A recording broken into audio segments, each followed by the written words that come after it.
She shattered the glass to save the child's life, but instead of gratitude, she was branded a thief. What if the hero was buried beneath lies, while the real villain wore a diamond ring? Welcome to TOCHI Stories. Please don't forget to like, subscribe, and turn on post notification because it will mean the whole world to me. Now let's get right into the story. Brace yourself. Amarachi stood in the grand hallway of Chief Obina's mansion, her back aching from hours of scrubbing the marble floors that never seemed dirty enough to the woman upstairs.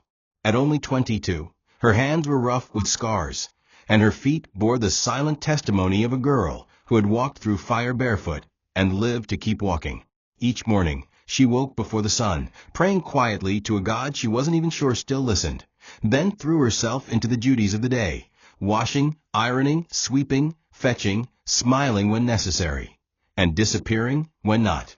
The household was massive, glistening with imported furniture, golden chandeliers, and a fridge stocked with food she wasn't allowed to touch. Despite all the luxury around her, Amarachi still sent every kobo she earned back to her sick mother in their crumbling family home in Anambra State, where the walls were made of mud and the future always uncertain.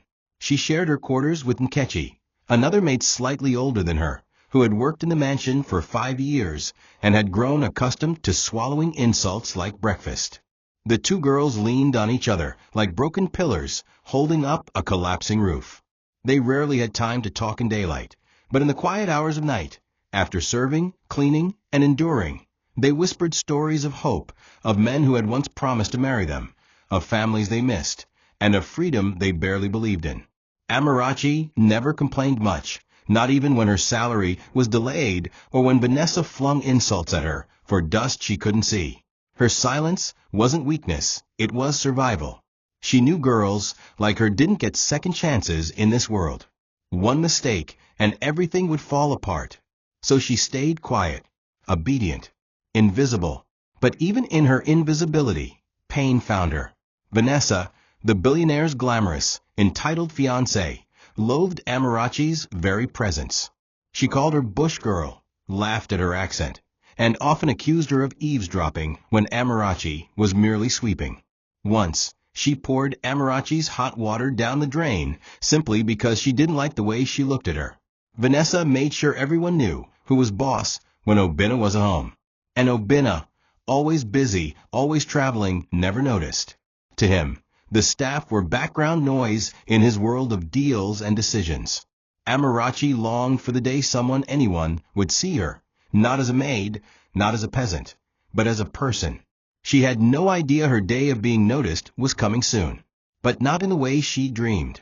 The morning sun hadn't yet warmed the tiles beneath Amarachi's bare feet when the first slap of the day echoed through the mansion. Nkechi stood frozen, her cheek burning red, her eyes misted with restrained rage. Vanessa had stormed into the kitchen in a silk robe and fur slippers, complaining that the tea was too cold and accusing Nkechi of purposely delaying it. Amarachi wanted to speak up, to say she had been the one who boiled the water, and had even warned Vanessa earlier that the generator was acting up again. But she stayed silent, knowing from past experience that interference only added fuel to Vanessa's wrath. Vanessa didn't need reasons, she only needed targets. And today, Nkechi was the one who breathed wrong at the wrong time. Amarachi helped her friend up and whispered an apology she didn't owe, but her heart beat heavy with helplessness. Later that afternoon, Vanessa had guests, wealthy women with heavy perfume, long lashes, and louder laughter. Amarachi and Nkechi were forced to serve them barefoot in the drawing room, balancing trays of champagne flutes and small chops. Vanessa, seated in the center like a queen, waved her hand in dramatic disapproval whenever Amarachi passed. "Who hired this one? She walks like she's carrying cassava on her head," she said with a chuckle that made the others join in mockery. Amarachi smiled faintly, not to agree, but to protect herself. Every insult from Vanessa chipped away at her dignity, but she wouldn't give the woman the satisfaction of seeing her break. Still, the pain lived in her chest like a wound she wasn't allowed to treat. And what hurt more than the insult was the ease with which the laughter came. How normal it was to them that she, a human being, was ridiculed like an animal for entertainment. That night, Amarachi washed the dishes alone. Nkechi had gone to bed early with a swollen face and a quiet spirit. Amarachi scrubbed each plate as if it had insulted her mother, trying to erase the sound of Vanessa's voice from her head. She thought about her mother back home, coughing through the night, praying that Amarachi would send the money for her next treatment. She thought about quitting many times. But then, who would feed Mama? Who would pay for the clinic?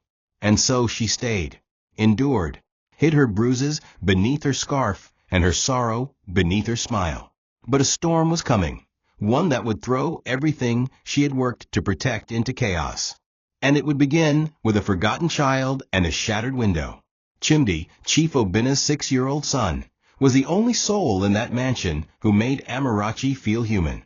His tiny hands clung to hers whenever she escorted him to the garden.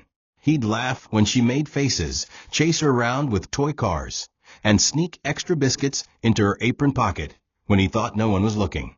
In a house filled with power games and sharp tongues, Chimdi was pure light. His mother had died during childbirth, and Obina, though he loved the boy, was too busy to be present. That left the child in the care of hired help and an uninterested stepmother-to-be. Vanessa saw him as a necessary accessory, someone she needed to befriend only when Obina was watching. When he wasn't, she avoided him, barely acknowledged him, and sometimes sent him outside just to get some peace from his noise. Amarachi couldn't help loving the boy. There was a gentle way he leaned into her arms when he was tired, the innocent questions he asked, the way he called her Auntie Amarachi, with so much warmth. She became his safe place, and in many ways, he became her reason to endure each day. Vanessa, of course, noticed. She didn't like the way Chimdi gravitated to the maid. She would often yank him away from Amarachi's lap or tell him not to associate with people who don't know their place. On one occasion, she even accused Amarachi of trying to turn Chimdi against her. Amarachi wanted to scream, "I'm the one who wipes his tears when he calls for his mother," but she swallowed it. Vanessa didn't want love around the boy. She wanted control. Then came the day that would change everything. The sun burned hot in the afternoon sky. Vanessa had just returned from a gym session and was pacing the compound on a call, yelling at someone about a dress that wasn't delivered on time. Chimdi had followed her outside unnoticed, still munching biscuits. Amarachi was inside folding laundry with Nkechi when she realized she hadn't seen the boy in a while. Something tugged at her spirit, an unease she couldn't explain. She went to the veranda and scanned the compound, heart pounding. That's when she saw it, the child inside the car, trapped, mouth gasping against the sealed windows. Sweat rolled down his face. His tiny fists banged weakly on the glass. The car was locked. Amarachi's world tilted. Amarachi's hands trembled as she rushed toward the car. The compound was quiet except for the sound of Vanessa's voice echoing from the garden as she continued her call, laughing and snapping her fingers at the guards to adjust the angle of her selfie. Amarachi reached the car and found Chimdi sprawled across the back seat, his mouth barely moving now. The windows were sealed, the car turned off, and the heat inside must have been suffocating. Her chest pounded with fear as she yanked at the handles, locked. She turned toward Vanessa, screaming her name with panic in her voice. "Madam, Madam Vanessa." Chimdi is inside the car. But Vanessa barely looked up, annoyed at being interrupted. "He's fine. He plays there all the time." "Mind your business, you overzealous housegirl," she snapped. Amarachi looked back at the child. Chimdi's eyes rolled slightly, his lips pale. Her heart broke into a million pieces at the sight. Time slowed. Sweat poured down her back, mixing with the dust and panic crawling over her skin. Amarachi looked around for a driver or security guard. No one was close enough, and even Nkechi was too far off to hear her. She pounded the window with her palm, trying to wake the boy, but he didn't respond. Vanessa had returned to her call, more concerned about her hair being frizzy than the boy inside. Amarachi screamed again. "Madam, he's not moving. Please, open the car." Vanessa rolled her eyes. "Break it and you'll pay with your job," she barked and turned away. In that moment, Amarachi realized the boy would die if she waited. There was no time to seek permission. There was no time to think about punishment. Only one thing mattered, Chimi's life. And if she had to bleed for it, then so be it. With a primal cry, Amarachi picked up a heavy stone from the flower bed and struck the window. The first hit barely left a mark. The second cracked the glass. By the third, the entire pane shattered into a web of fragments, cutting her palm as she reached through. Blood ran down her arm, but she didn't stop. She unlocked the door, flung it open, and pulled Chimi out, holding him to her chest, fanning him, crying. His shirt was soaked in sweat, and he whimpered weakly, breathing again. Nkechi had rushed out by then, wide-eyed and shocked, helping Amarachi lay him on the cool tiles under the shade. They splashed water on his face and loosened his clothes. Amarachi cradled the boy, rocking gently, whispering prayers. Chimi opened his eyes and whispered, "Auntie." Amarachi, as a tear slipped from her face. She had saved him, but she had also broken the rules, and something told her the punishment would not wait. The moment Vanessa realized the car had been broken, her scream tore through the compound like lightning. "What the hell happened to my fiancé's car?" she shouted, storming over in her slippers. Her face twisted in disgust as she saw Amarachi sitting on the floor, bleeding, holding Chimi.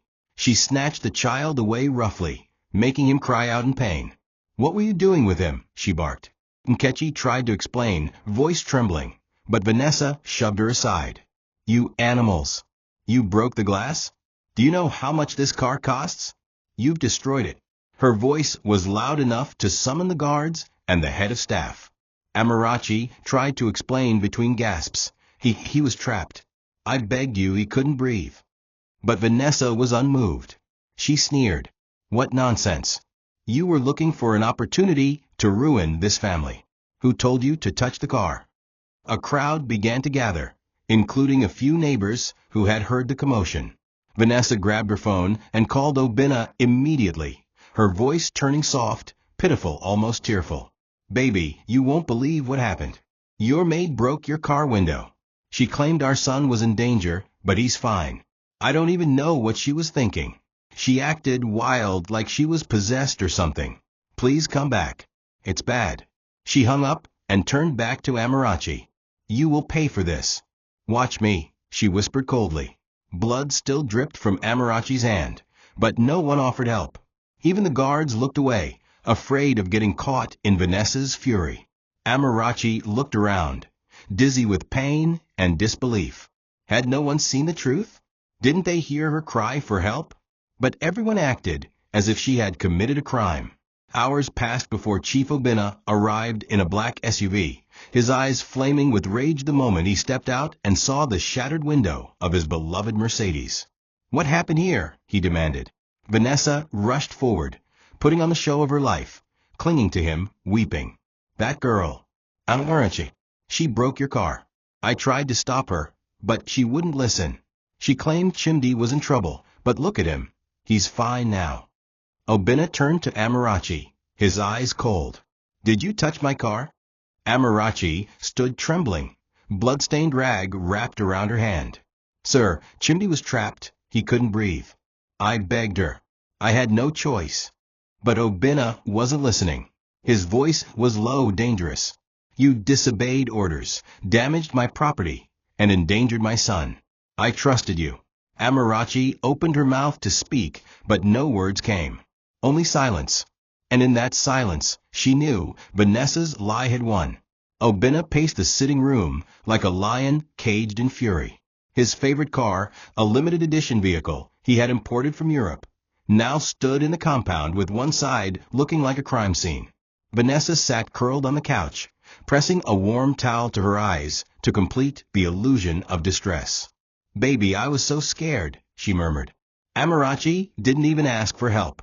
She just grabbed a stone and started smashing. She could have hurt the boy. Look at her hand. What if she had glass on her and injured Chimi? Her voice cracked in all the right places. Obinna, blinded by the damage and her performance, clenched his fists. "I can't believe this. I leave for 2 days and come back to find chaos in my home. That car is worth millions." Amarachi stood in the corner, hand still bleeding, her lips trembling. Every attempt to speak was quickly overshadowed by Vanessa's sobs or Obina's rising temper. When she finally did speak, her voice was barely above a whisper. He was not breathing, sir. I begged her. She told me not to break it. I saw him dying, Obina snapped. So you decided to take matters into your own hands? Do you know what that car cost me? Do you know what this looks like? Vanessa stood and gently touched his arm. Baby, please. Let's just let it go for now. I'm more worried about Chimdi's mental state. He's been quiet since. I think this Maid has been trying to win him over against me. Amarachi looked up, stunned. That's not true. But Vanessa turned sharply. Enough. You've done enough damage. Nkechi tried to step forward, but stopped when Obina's eyes flashed toward her. The room felt like a courtroom, with no judge, only accusations and invisible shackles. Later that night, as Amarachi cleaned the same sitting room in silence, her wounded hand wrapped in cloth, she heard Obina on the phone with the police commissioner. We need to investigate that girl. I think she has hidden motives, he said. Amarachi's heart sank. She had saved a child's life. She had acted where no one else had. And now, she was being framed as the villain. Vanessa had won this round. With a few tears and a perfectly timed lie, she had turned the narrative in her favor. Amarachi could feel it in the air. Something worse was coming. Her pain was just beginning. And no one, not even Obina, was willing to listen to her truth. The days that followed felt like silent torture for Amarachi. Though Chimbi had fully recovered and even tried to sneak into her arms once more, Vanessa made sure that no trace of Amarachi's heroism remained in the household. Instead, Vanessa began crafting a more elaborate narrative, one that painted Amarachi as unstable, envious, and possibly dangerous. At night, Vanessa would whisper to Obina, tears conveniently placed at her eyes. She's always too close to the boy. What if she's obsessed? She even accused Amarachi of using witchcraft to gain Chimdi's affection. Obina, blinded by anger over his car and lulled by Vanessa's poisonous charms, began to suspect Amarachi's intentions. The seed had been planted. Meanwhile, Amarachi, already reeling from the backlash, was forced to serve food to the same woman who now eyed her with smug satisfaction and spoke of disciplinary actions during breakfast. Every corner of the mansion that once gave a routine and peace now reeked of mistrust. Vanessa escalated her game by bribing one of the security guards, Okonkwo, a bitter man who had long desired Vanessa's favor. She paid him to lie that he saw Amarachi near the car, arguing with herself, and pacing suspiciously before smashing the glass. She looked like she was possessed, he would later claim. When summoned to repeat this lie in front of Obina, Okonkwo delivered it with such confidence and fake concern that Amarachi couldn't believe her ears. I warned her not to go near Oga's car, he said, shaking his head, but she wouldn't listen. Amarachi's mouth opened in disbelief, but her words were useless in the face of orchestrated betrayal. Nkechi tried to defend her, but was quickly dismissed.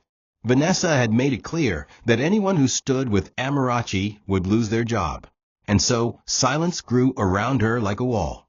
Amarachi stood isolated, bruised by betrayal and discredited by lies too sharp to outrun. But Vanessa wasn't done. One evening, when most of the staff had gone to bed and Amarachi was bathing Chimdi, Vanessa slipped into her small room and placed her missing diamond bracelet inside one of Amarachi's drawers. It was an old trick, but effective. She returned to the living room minutes later, fake panic on her face. My bracelet. The one Obina gave me on our engagement. She screamed, shaking her jewelry box for effect. Obina immediately summoned all staff for a search. Amarachi stood frozen, unsure of what was happening. Her heart sank the moment they found the bracelet in her drawer. Vanessa gasped. Obina's silence was worse than shouting. So you're not just reckless. You're a thief too, he said coldly. Amarachi collapsed to her knees, sobbing, trying to swear on her mother's life that she had never even touched the woman's jewelry. But lies, when dressed in wealth and influence, always speak louder than truth uttered through tears. The moment the bracelet was lifted from Amarachi's drawer, the entire staff gasped. some in genuine shock, others in silent confusion. Nkechi's mouth hung open, but fear locked her words in her throat. She knew it wasn't possible. She knew Amarachi would never dare touch anything that wasn't hers, especially something as precious as Vanessa's diamond bracelet. But what could she do? Vanessa stood behind Obinna with a smirk hidden behind crocodile tears, clutching his shoulder like a grieving wife. "I didn't want to believe she was capable," she whispered, just loud enough for others to hear. Obinna turned to Amarachi with fire in his eyes. "I gave you a chance. I treated you well. I trusted you around my son. And this is what I get." Amarachi, still on her knees, could barely breathe. Her bloodied hand trembled as she lifted it up. "Sir, please." "I didn't. I don't know how it got there." Obinna didn't want to hear more. The betrayal felt too personal. That bracelet wasn't just expensive, it had been custom-made, one of a kind. And now, to see it sitting among the rumpled wrappers and old soaps in Amarachi's modest drawer, it cut deep. To him, it felt like Amarachi had walked into the heart of his home and spat in it. He couldn't understand that the lie was too perfect, too timely. He ordered her confined to the staff quarters until further notice. No more interaction with Chimi. No more access to the house, he barked. Amarachi was crushed. Her entire existence revolved around her work, around serving and earning just enough to send to her mother. And now, that small dignity had been stripped. The staff whispered as she walked past. "She looked innocent, one said. "But how can someone act so good and still be a thief?" another murmured. Lies, like weeds, spread fast once planted. The worst pain wasn't the humiliation, it was the shift in Chimi's eyes. That evening, Vanessa pulled him aside and whispered poison into his ears. "She stole from Daddy," she said gently, rubbing his head. "That's why we don't talk to her anymore." Chimi, confused and heartbroken, stood near the door as Amarachi passed by. "Ani, did you take something?" he asked, voice barely audible. Amarachi stopped in her tracks. Her throat tightened. Her heart shattered. "No, my child. I didn't take anything. I promise you," she said, blinking back tears. But the boy hesitated, unsure whether to believe her or the woman who lived in his father's room. That was the moment Amarachi realized this wasn't just a war for her job. It was a war for truth in a place ruled by lies. And she was fighting it alone.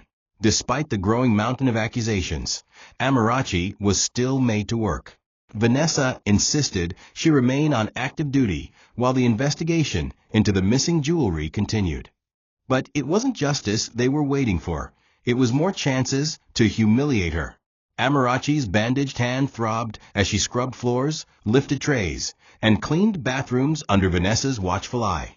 Every drop of blood that seeped through the cloth was met with ridicule. "If you had focused this much energy on your job instead of stealing, you wouldn't be bleeding now," Vanessa taunted. The other maids were too frightened to help. Nkechi, especially, looked away each time their eyes met. The weight of silence from the one person she trusted was crushing. Amarachi understood her fear, but it didn't stop the loneliness from digging deeper into her bones. Every day, she felt smaller, like her spirit was dissolving into the floor she mopped. Obinna, once a man she regarded as stern but fair, no longer looked at her. When he did, it was with coldness in his eyes, as if he regretted ever hiring her. Amarachi wanted to scream, to drag Vanessa's lies out into the open and force the world to see. But what evidence did she have? Her words against theirs, her poverty against their privilege. Her silence had once been her strength, her armor, but now it was suffocating her. Even the guards joined in mocking her. They called her glass breaker and whistled whenever she passed. When she went to treat her bleeding hand at the nearby clinic, the doctor asked gently, "Did you fight with him, madam?" Amarachi could only nod weakly, tears welling up. She didn't want pity. She wanted to be believed. Each night, Amarachi returned to her small room with swollen feet, aching back, and a broken heart. She barely slept, often sitting by the window, staring at the stars she once wished upon as a child. She wondered if God had turned away from her. Why did saving a life lead to so much punishment? Why did the one person she protected, Chimdi, now look at her with doubt? Her mother's voice haunted her thoughts. Dignity is like air. You may not see it, but once it's taken away, you can't breathe. Amarachi was suffocating. And though she didn't know it yet, her enemies weren't done with her. Vanessa's plans were just beginning, and Amarachi's slow unraveling was far from over. The Obina mansion was buzzing with activity. That weekend, Vanessa had planned an extravagant cocktail party to impress Obina's business associates and socialite friends. She called it a pre-wedding prestige night, a gathering where the rich would toast to power, and she could display the illusion of a perfect home. Amarachi had begged Nkechi earlier in the day to take over her shifts, just for a few hours, so she wouldn't have to serve at the event. Her face was still puffy from tears, her wounded hand still unhealed, and the whispers around the mansion still too sharp to ignore. But Vanessa made it clear that Amarachi would serve. A thief must not hide when there are guests, she'd said with a smirk. Let everyone see what disgrace looks like in uniform. Obina didn't object. As far as he was concerned, Amarachi was being kept out of jail as a favor. So that evening, she wore her cleanest uniform and went out with trembling steps, carrying trays of wine through laughter that wasn't hers. The humiliation began slowly, subtly, as guests sipped champagne and took selfies beside Obina's collection of exotic cars. Vanessa made sure to guide conversations with carefully chosen jabs. Some people can't handle wealth, she told a group of women in shimmering gowns. They start breaking things they can't afford and then blame it on heroism. Her friends laughed, turning to Amarachi as she passed. One of them, a woman in gold heels and sharp cheekbones, deliberately knocked a glass off her table. Pick it, she ordered Amarachi without looking at her, as if she were a piece of the furniture. Amarachi bent slowly, her knees aching, her hand trembling. Another guest whispered loudly, "Is that the one that broke the car window? The one that stole jewelry?" Vanessa gave a dramatic sigh and nodded sadly, as if the maid's fall from grace pained her. Obina stood nearby, sipping wine, unmoved. His silence was the loudest approval of all. Amarachi held back tears as every pair of eyes burned into her back. No one saw a savior, only a scandal. Then came the final blow of the night. Vanessa stood to give a short speech, thanking Obina's guests for attending and praising him for his patience in dealing with recent domestic issues. She glanced at Amarachi. In this life, you will trust people, and sometimes they will break more than your window. They'll break your home, she said with a smirk. Laughter erupted. Amarachi stood frozen in the corner, tray still in her hand, heart pounding like a drum. She wished she could disappear, melt into the floor. But instead, she stood there, fully present in her shame.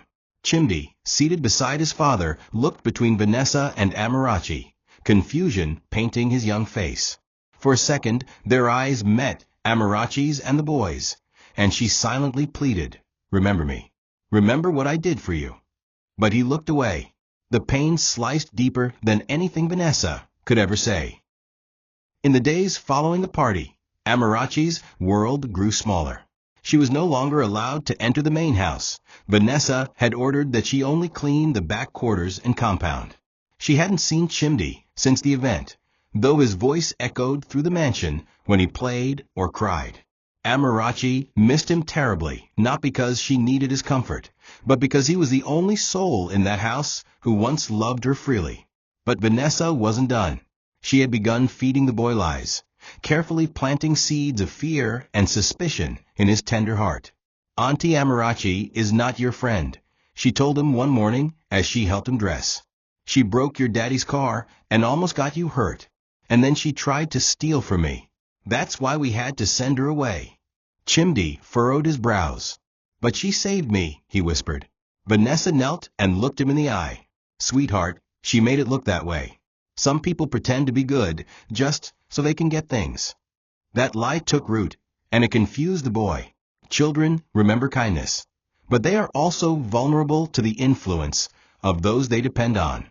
When Amarachi finally saw him again, briefly in the garden, she knelt beside the hedge to pick up a broom she had forgotten, only for Chimdi to stop a few feet away. "Auntie," he said softly. Amarachi's heart leapt. She turned around with a hopeful smile, wiping her hand on her apron. "My baby, how are you?" But he didn't run into her arms like he used to. He held his toy truck tighter and asked, "Did you steal Madam's gold?" "Daddy said you're not allowed to touch me again." Her smile faded, the joy in her eyes collapsing into sorrow. "No, my love. I would never steal from anyone. You know me," she said, her voice cracking. But the boy looked unsure, as if two worlds were battling in his mind, one where Amarachi was his savior, and another where she was his enemy. He turned and walked away without a word. That night, Amarachi didn't sleep. She lay on her mat, staring at the ceiling as tears slipped silently down the sides of her face. Her body ached, her hand throbbed, but it was her soul that felt fractured. Chimdi now saw her through the lens of Vanessa's lies. How do you fight a battle when even the person you saved can't remember the truth? Vanessa had not just robbed her of dignity. She had stolen her bond with the one person who made the mansion feel less like a prison. Nkechi offered her a slice of bread and tried to comfort her, but Amarachi shook her head. "She's winning," she whispered. "Everywhere I turn, she wins." And indeed it seemed so. Vanessa's poison was working, and with every passing day, Amarachi was being erased from Chimdi's heart, from Obina's trust, and from the truth itself. If Amarachi thought her pain had reached its peak, she was wrong. It was only beginning to bleed into her life outside the mansion. One morning, while sweeping the front yard, she received a call from a neighbor in her village. "Your mother has been very sick again," the woman said. "But that's not the problem. Two strange men came to the house yesterday. They asked about you. They said they were friends from the city, but one of them had a knife in his belt." Amarachi's blood ran cold. She knew who had sent them. Vanessa had made a threat days earlier, one that didn't seem serious at the time. "I hope your family enjoys peace, Amarachi. It would be a shame if your disgrace started reaching your village too." At first she thought it was just a taunt, but now it was becoming reality. She rushed to Obina's quarters, hoping to speak to him, to plead for help. But the guards blocked her. "Oga no one see you," they said. "He say make you stay your lane." She returned to the servant quarters, pacing and praying, heart pounding. What had she done to deserve this? Her only crime was saving a child and standing in the way of a powerful woman's ego. And now her mother, the only family she had left, was being harassed. She couldn't even send money anymore. Obina had cut off her wages pending investigations, and the other staff had become so distant they barely greeted her. Nkechi begged her to stay calm. "Vanessa wants to break you," she said. "Don't give her the satisfaction." But Amarachi's chest burned with helplessness. She felt like she was being hunted from all sides, smothered by lies, abandoned by the people she served, and now punished where she should be protected. She tried calling her mother, but the line didn't go through. Her mother's phone had likely been switched off, either due to illness or fear. That silence was louder than any scream Amarachi had ever heard. That night, she wrote a letter to her mother, the pages trembling in her hand. "Mama, I'm sorry," she wrote. "They are hurting me because I tried to save someone. I didn't steal. I didn't lie. But they don't believe me. Now they want to hurt you too. Please don't be afraid. I will fix this. I don't know how, but I will." She folded the letter, tucked it into her worn handbag, and sat by the window, watching the moon. 1,000 emotions warred in her: fear, rage, sorrow, defiance.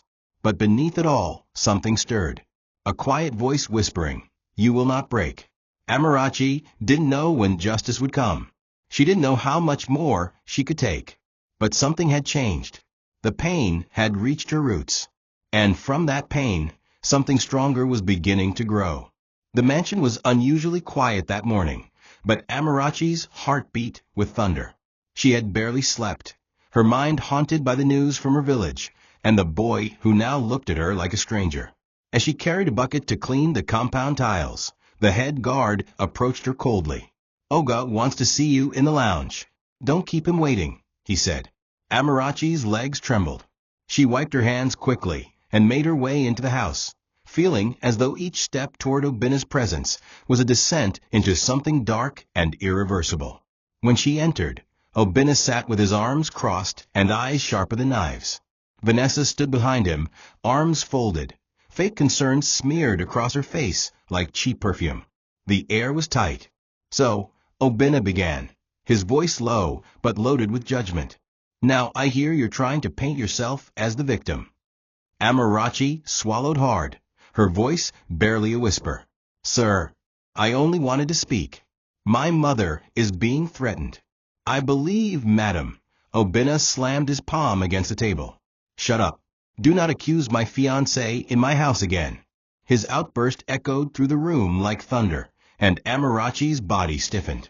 "You're lucky I haven't handed you over to the police," he continued. "You stole, you destroyed property, and now you want to spread lies to cover your disgrace? You forget you are just a maid in this house. A disposable one." Vanessa moved closer, feigning heartbreak. "Obina, please don't shout. She's not worth your anger," she said softly. Then, turning to Amarachi with venom in her eyes, "But I do hope your mother knows what kind of daughter she raised." Amarachi blinked back tears, wishing she could scream, throw proof in their faces, anything. But her voice felt chained, her truth too fragile against their cruelty. She left the room like a ghost, her legs barely holding her up. The staff had gathered outside, waiting to hear the verdict. The look on her face said it all. No words needed. Nkechi tried to follow her to the quarters, but Amarachi stopped her. "Don't," she whispered. "I don't want you to lose your job because of me." That afternoon, Vanessa strutted through the halls like a queen who had just banished a traitor. She wore a satin dress and held Obina's hand like a trophy. They laughed over dinner, sipped wine in the courtyard, and shared kisses Amarachi could see from the servant windows. She wasn't just losing her job. She was losing the last fragments of her hope, her dignity, and her connection to the only people who once mattered in that house. Obina's words echoed in her ears all night. A disposable maid. Amarachi now understood. Vanessa hadn't just turned the house against her. She had turned her into an object easily thrown away. Nkechi had always been Amarachi's safe place, her one thread of sanity in a house filled with disdain. They had shared bread when there was none, tears when nights were hard, and silence when pain was too loud to speak. But ever since Amarachi's public disgrace and Vanessa's ever-tightening hold on the household, Nkechi had grown more distant. She still cared. Amarachi could see it in the way her hands trembled when they passed each other, in the glances she threw during meals, in the guilt that burned behind her silence. But fear had planted its roots in her heart. She had a younger brother in school, and her father was ill. Her job was the lifeline for her entire family, and Vanessa knew it. One night, Vanessa summoned her to her room. "You've been very quiet lately," she said, circling her like a predator. "You're not planning to join your friend in spreading lies, are you?" Nkechi stammered. "No, madam. I just don't want trouble." Vanessa smirked. "Good. Because I'd hate to see your name on the list of staff to be dismissed. And you know I can do it with a snap of my fingers." She paused, then added, "Be wise, Nkechi. Loyalty has rewards. Disobedience has consequences." The message was clear. The next morning, Amarachi approached her by the laundry area, her eyes hollow but hopeful. "Please, Nkechi, just tell Obina what happened that day. Tell him Chimdi was trapped. Tell him I saved the boy." Nkechi's lips quivered. "Amarachi, I'm sorry. I can't." That moment broke something inside Amarachi.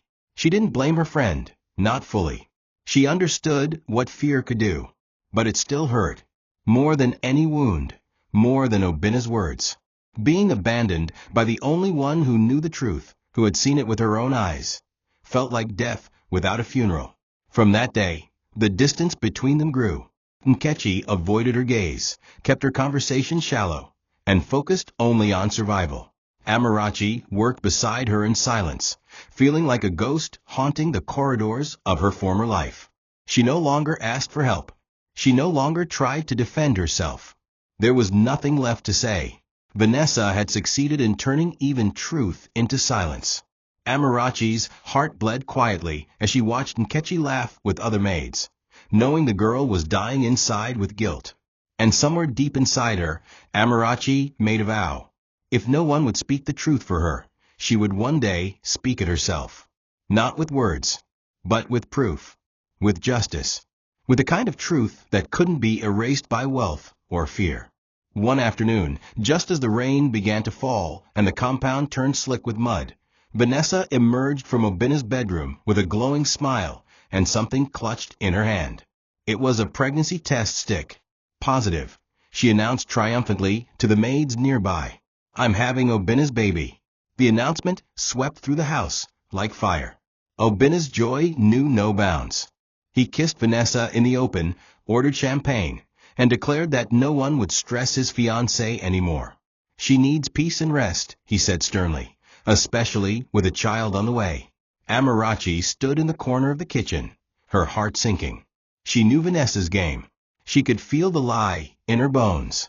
It was too perfectly timed, too convenient.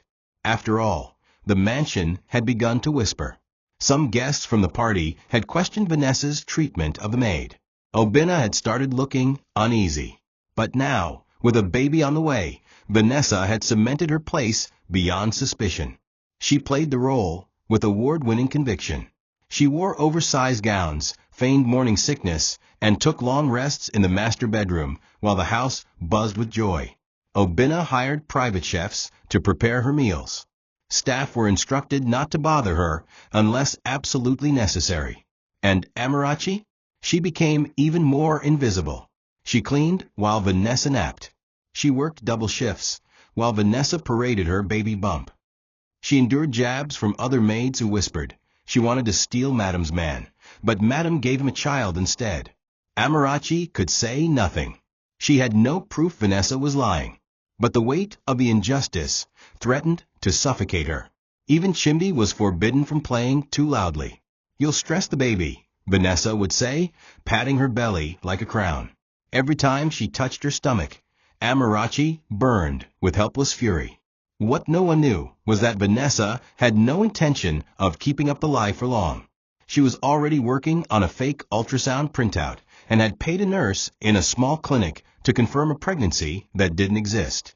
Her goal was simple: eliminate Amarachi completely, marry Obina without interference, and secure her hold on the fortune. But as she lay in bed that night, watching Obina sleep beside her, she failed to notice something changing in the air. Truth, like a seed buried deep in the earth, was beginning to stir. Amarachi had been crushed, disgraced, isolated, but not defeated.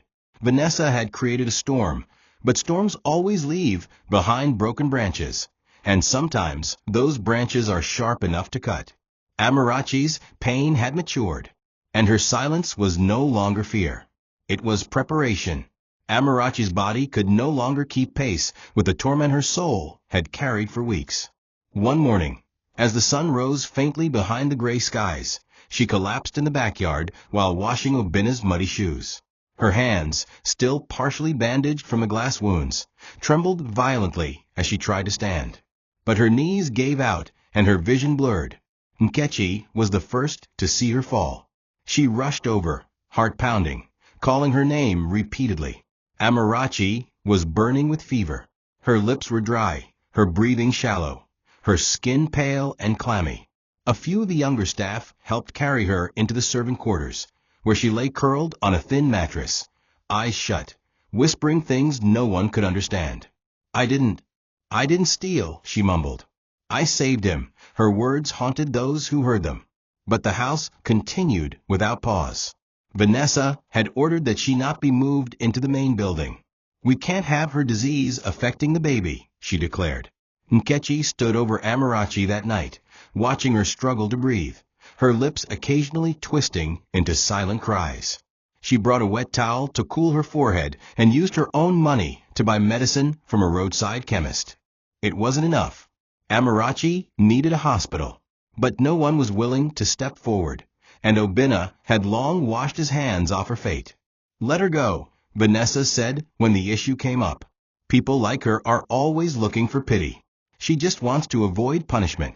Nkechi said nothing, but inside her, a war had begun.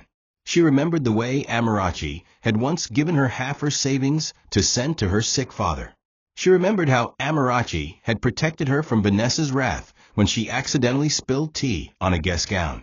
And now, she lay here dying, and no one would even give her water. The guilt was suffocating.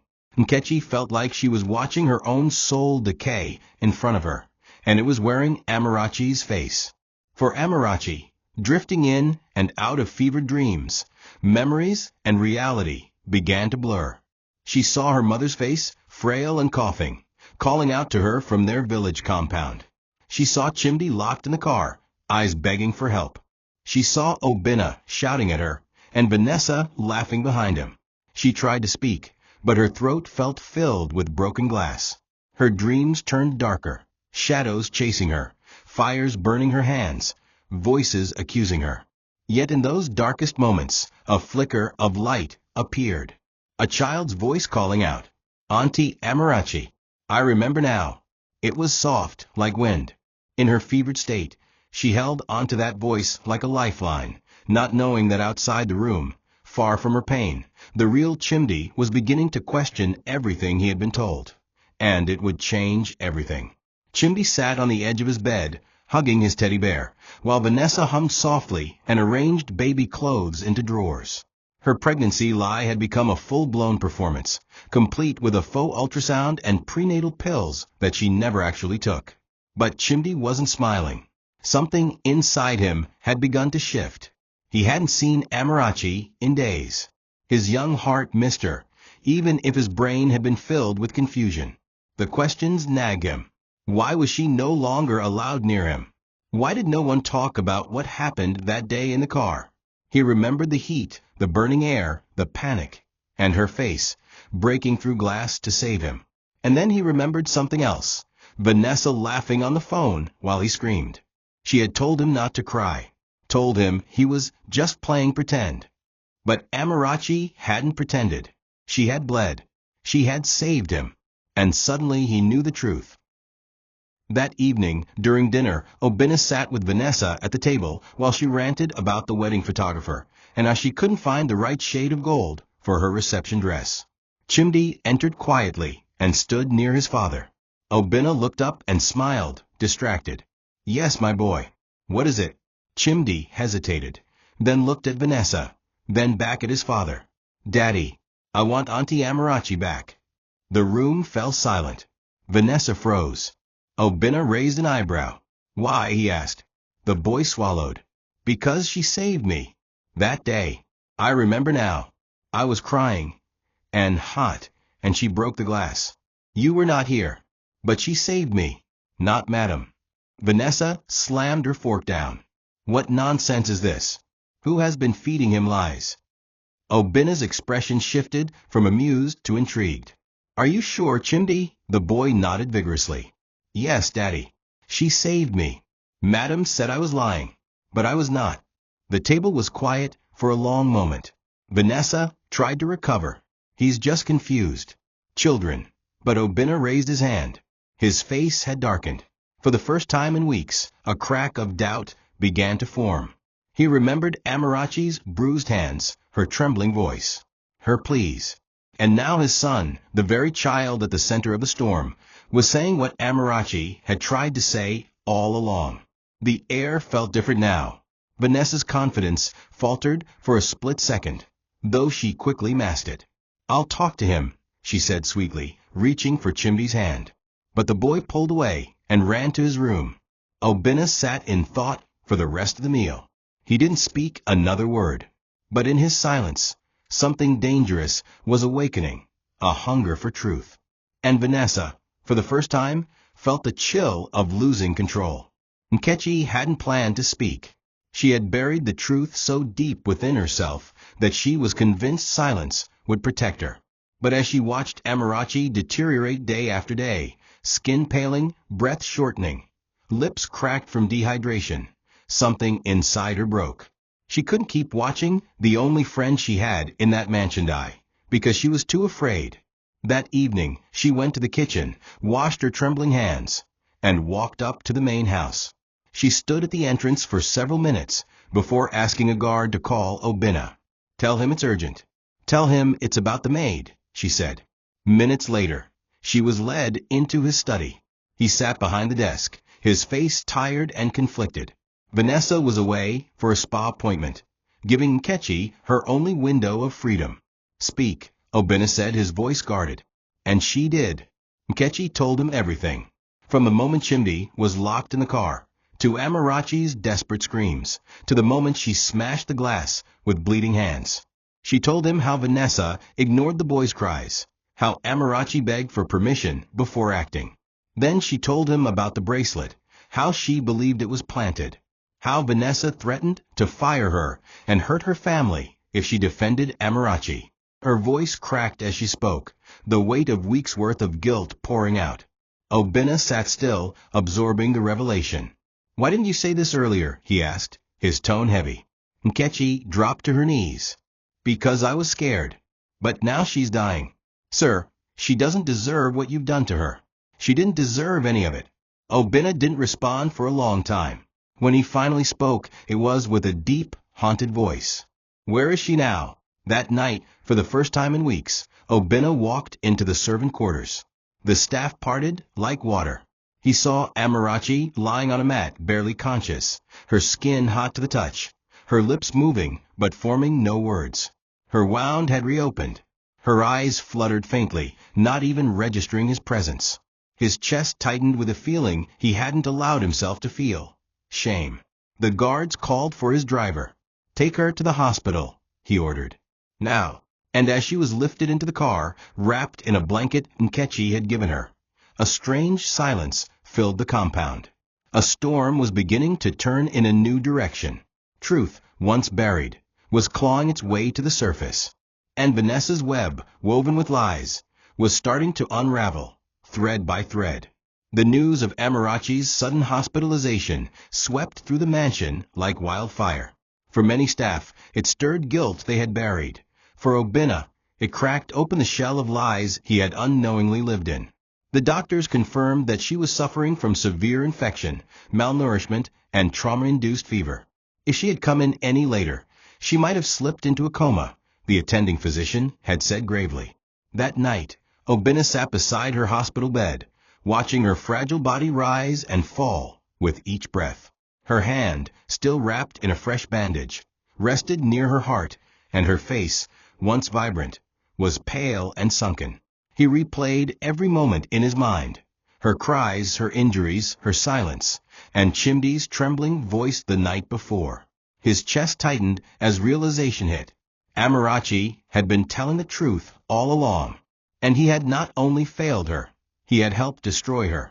While Amarachi was still unconscious, Obinna returned to the mansion and called for a full investigation. Nkechi provided a written statement. The bribe guard, Okonkwo, panicked and confessed after being threatened with dismissal and legal action. Vanessa returned from her spa appointment to find the mansion cold and quiet. Her driver was gone, her phone seized, and Obinna waiting in the sitting room with Chimi on his lap. "Sit down," he said flatly. She blinked. "What's going on?" Obinna slid a brown envelope across the table. Inside were screenshots of text messages between her and the guard, voice recordings Nkechi had secretly kept, and the fake ultrasound Vanessa had sent to herself. Her face fell. "Obinna, he stood slowly. "You lied to me. You framed a girl who saved our child. You made me turn into a monster." Vanessa tried to grab his arm, but he pulled back. "Get out of my house. Now." The scandal exploded quickly. Obinna didn't protect Vanessa.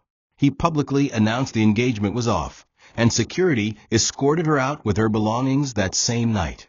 His PR team released a quiet statement. "The Obinna household regrets past misunderstandings regarding a member of our domestic staff. Measures are being taken to restore justice." The maids whispered as Vanessa's car disappeared into the distance. Some cried. Nkechi, unable to hold it in, collapsed on the floor outside the gate. "She's gone," she whispered. "She's finally gone." The staff that once mocked Amarachi now moved with quiet reverence, guilt heavy on their faces. Obinna called the lawyer that same day. When Amarachi recovers, he said, I want her to be more than a maid. I want her to be free. And I want her to know she mattered. He sat on the edge of his son's bed that night and whispered, She saved you, son. And now we'll save her. It took Amarachi over a week to regain full consciousness, and when she did, she woke to a white ceiling and the hum of machines. At first, she was confused. The last thing she remembered was collapsing behind the compound tap, feeling her soul give up. Then, like a dream, she saw Obinna's face beside her. You're safe now, he whispered. I'm sorry. I'm so sorry. Her eyes welled up, but she didn't speak. Not yet.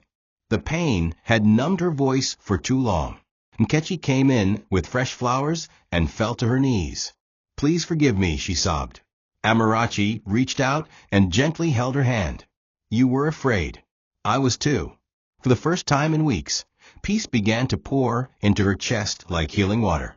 She had survived the fire, and now she could breathe. When Amarachi returned to the mansion, it wasn't through the servant gate. Obinna had cleared one of the guest rooms in the main house for her to recover fully. The staff lined up to welcome her, some with tears in their eyes, others unable to meet her gaze. Chimi ran up to her and hugged her legs tightly. I'm sorry I forgot, Auntie, he said. She bent down and kissed his forehead. You remembered when it mattered, she whispered. Obinna invited her to sit in his office the next morning and placed a letter on the table. This is an official apology, he said, and a deed of ownership to a 2-bedroom apartment near the clinic. I failed you. I want to start making it right.